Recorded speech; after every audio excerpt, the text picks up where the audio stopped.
গুজরাটের এক অন্ধকার গলি যেখানে আইন কানুনের তোয়াক্কা না করেই লুকিয়ে তৈরি করা হয় লাল পানি। আমাদের এই গল্পের হিরো, যার নাম রাইস, ছোটবেলায় সে এমনই এক আড্ডায় কাজ করত। গল্পের একদম শুরুতে আমরা দেখতে পাই রাইসকে, যে তার বেস্ট ফ্রেন্ড সাদিককে নিয়ে স্কুলে যায়। ক্লাসে ম্যাডাম যখন তাকে বোর্ডে লেখা শব্দগুলো পড়তে বলে, তখন চোখের দৃষ্টি দুর্বল হওয়ার কারণে সে কিছু দেখতে পাচ্ছিল না। ফলাফল হিসেবে কপালে জোটে শিক্ষকের হাতের মার।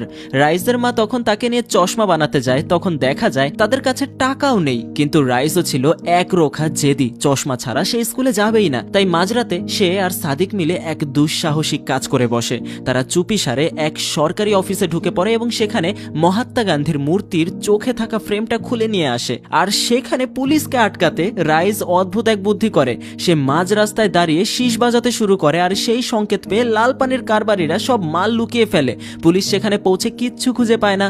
রাগ সামলাতে না পেরে এক পুলিশ অফিসার ছোট্ট রাইসকে চড় মেরে বসে। তখনই রাইসের মা এসে তাকে আগলে নেয়। পুলিশ অফিসার যখন তাদের আজে বাজে কথা বলছিল, তখন রাইসের মা বুক ফুলিয়ে এক ঐতিহাসিক কথা বলেন, যেটা হলো, কোনো ধান্দাই ছোট নয়, আর ধান্দার থেকে বড় কোনো ধর্ম নেই। সেই রাতে ঘুমানোর আগে রাইস তার মাকে জিজ্ঞাসা করে, আসলেও কি কোনো ব্যবসা ছোট নয়?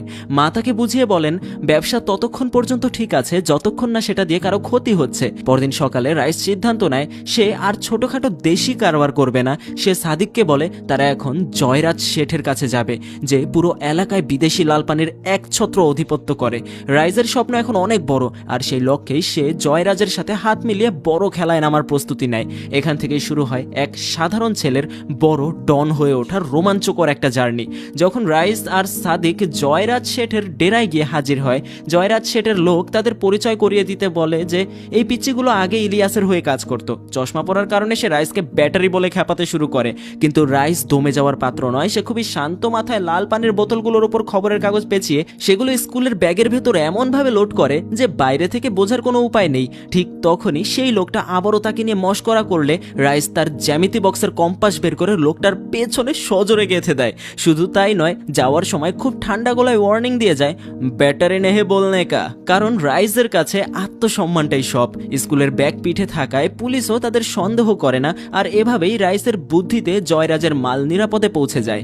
রাইসের এই সাহস আর ট্যালেন্ট দেখে জয়রাজ মুগ্ধ হয়ে যায় এবং পরদিন থেকেই তাদের নিজের দলে পাকাপাকিভাবে কাজ দিয়ে দেয়। এরপর সময় দ্রুত বয়ে যায়। দেখতে দেখতে সাদিক আর রাইস এখন টকবগে যুবক, আর জয়রাজ শেঠের চুল পাকা ধরেছে।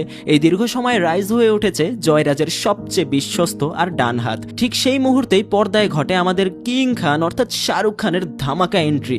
ঘটনাটা ঘটে যখন এক পুলিশ অফিসার জয়রাজের লাল পানির ট্রাক আটকে দেয় এবং ট্রাকের চাকার হাওয়া ছেড়ে দেয়। রাইস সেখানে এসে খুব শান্তভাবে